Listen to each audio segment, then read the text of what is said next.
I'll just have a seat here, if that's okay with you. Yeah, yes. Welcome. Yeah, thank you. So, I told you about this a little bit already, but I am just trying to write about the continuing trend of like women running for office, especially going to 2020, because I know that was like a big deal in 2018 with the midterms, and like, post the 2016 election and everything.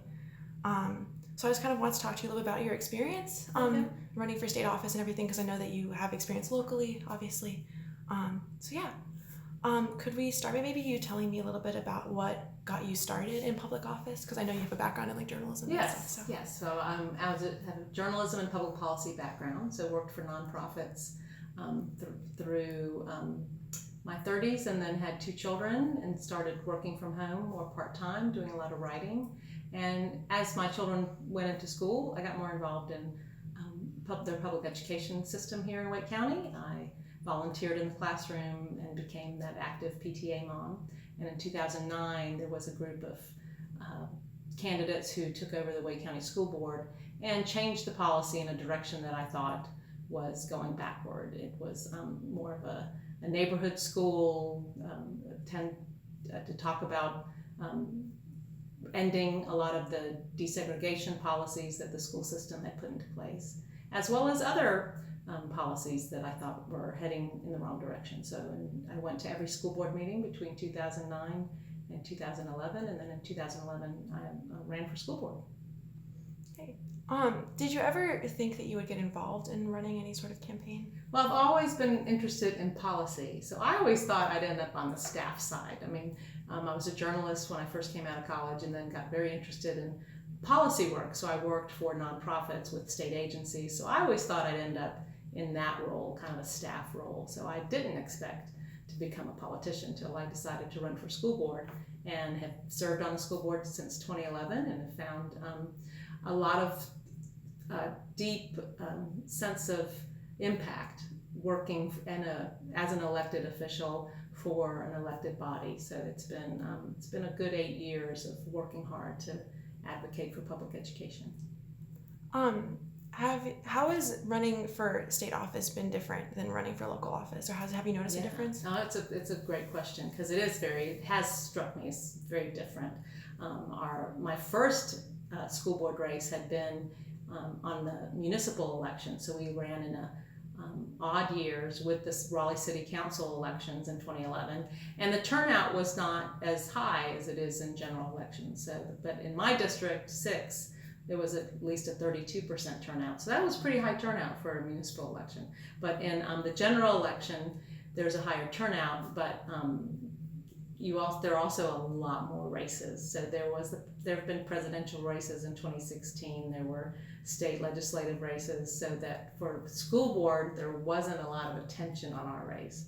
For the state legislature, this race, and the school board is nonpartisan. So for this state legislative race has been in a partisan environment. So I think it's changed a lot of the narrative. Mm-hmm. So what inspired you to kind of take the next step and go for state office? Having served on a school board, we were doing a lot of great work, but we also were the recipients, had impact of a lot of bad education policy coming from the state. So that really was the prime motivator that I wanted to make. I identified where the problem was, and I think that's coming from underfunding from the state level, as well as poor regulatory policy that's making us restricted in how we can even spend the money that we do have. So I think taxpayer dollars should be invested in public education, and right now I think those investments aren't where they should be.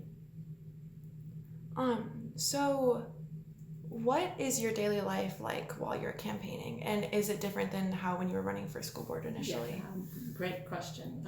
It's been very different running for state legislature in England, because there's an expectation of raising money. So I have since April been focused on having events, meeting voters, talking to voters about what interests them.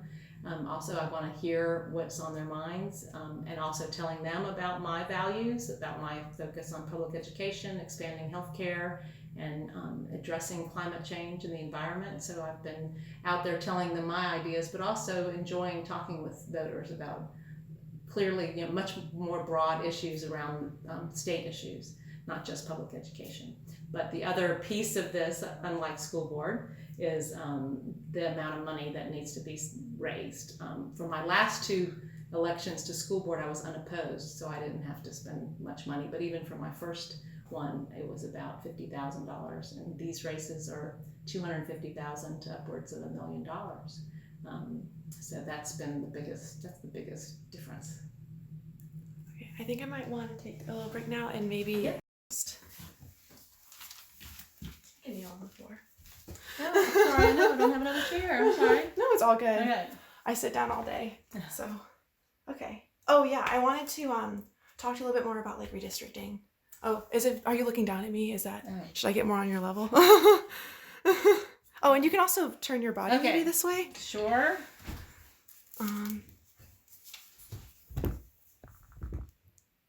Yeah, okay. Yeah, because I know we talked a little bit beforehand about how it like affected your district. So I was wondering if you could just kind of go over like how the new districts will affect what your race looks like, and also how you've been like approaching it. Right. Well, when I first announced in April, I was fairly confident that the districts would hold, that we'd had a whole decade of the legislature being able to push back any court cases on redistricting. But the court case for Common Cause went very well for Common Cause this summer. So they were able to get, earlier this month, a 3-judge panel declared that the legislature had to redraw the districts, both in the Senate and the House, and they gave them 2 weeks to do it. So those were redone just in the last 10 days. And now my district has changed. The district I declared for, I no longer live in that district. So now I have to make a decision going forward whether or not to run in the newly drawn districts. I'm just going to move it a little closer to you, I think. You're doing great. Oh,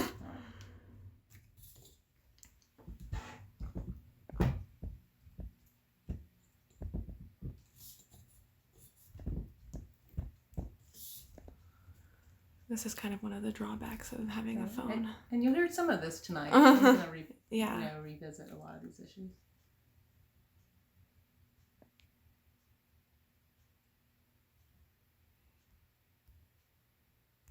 Okay.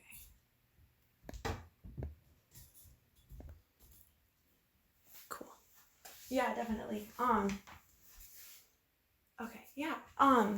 So, and I was wondering if you could also tell me a little bit more about like, like I told you beforehand, especially like, feminist groups or like groups like Lillian's List who endorsed you, they really like believe and try to encourage women to run for office because they think that they don't think they can do it, like women tend to say like, if I'm not fully qualified, I shouldn't run, whereas men don't tend to do that. So I was wondering if that's something that you've noticed while you've campaigned, or if that's something you've had to fight against. I think so. Throughout my time in politics, I do see that that's generally true. Women, they say, need to be asked 7 times before they say yes. And whereas men are easier to recruit and feel like they already have the skill set. I have myself thought, oh, now if I'm not an attorney, so should I be running for public office? But then I look at the legislature and see how many of them are not attorneys or don't have have a similar background to me or have less experience than me. So I think that's the important thing for women to understand, is that they should take those same risks to run for office. But I also think it's important to get experience. I think having served on a school board for 8 years makes me a stronger candidate to be elected to the legislature, specifically because I can use that background and the skills I've gotten being on an elected board for a school board to impact public education policy. I'm going to know when I see a bill how that's going to impact a local education system here in North Carolina, and have more knowledge about what's some good ideas and what's some bad ideas. I think that's happened a lot. People think because they've been to school, they are experts in education policy, and I think there's a lot more to it than that.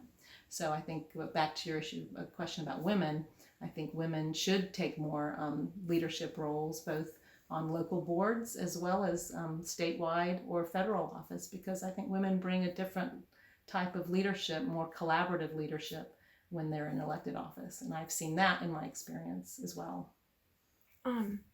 Last time I checked recently, it was like the General Assembly was maybe 80% men and 20% women. What does that make you think when you hear that? Well, you're correct. There are 50 senators and only 10 are women. And I think that our legislative bodies should look like our communities. I think that goes not just by gender, and also racial makeup, but age makeup as well. And I think it's important for us to be very proactive as political parties to recruit a diverse group of candidates. And I think it's important for voters to look at who they're voting for. I just got an email from a friend of mine who is endorsing in the Raleigh City races, and he, of all the 7 or 8 slots, he had 1 woman. And I think that's so I replied to him that he should rethink that, that we need to, and I'm not faulting him. He may have agreed with that group more than of folks that he was putting forward, but I think voters have to be conscious of that as well. Is there anything you tell yourself to kind of pick yourself back up when you have like kind of a low day on the campaign? And there's highs and lows to a campaign, obviously, because and so I think it's remembering my why is what I always have to go back to. Why did I run for school board? Because I thought we needed better governance and better policies on the Wake County Public School System's school board. And my why for running for legislature is similar. I have a deep experience in education policy and a commitment to advocating for our teachers and our students, as well as I feel a sense of urgency around climate change. I feel a sense of urgency around reproductive freedom and healthcare expansion broadly and generally. So I think that's my why. Why I want to be in the state level and impact state policy. And I know we talked about this before, but just so I can make sure I have it, can you tell me again about specifically how like who you were running against before, and now that the redistricting happened, like who you're running against now? So when I announced it earlier this year, it was for District 18, which had an incumbent Republican, John Alexander, who was the incumbent in that seat. He's a wonderful man, but has been voting with policies that I think are not helpful to public education and not supportive of healthcare expansion. So I was going to take him on in the general, and now that's changed with the redrawing of maps, and I'll need to decide whether I go forward and run in the new districts, which is currently represented by an incumbent Democrat. And I'm a Democrat, so it's going to be a decision to make, and once those final maps come out, I'm going to make a final decision. Yeah. And then just like lastly, could you just tell me, who you are and I guess a little bit about yourself so that I can introduce you? Oh, sure. So I'm Christine Kushner.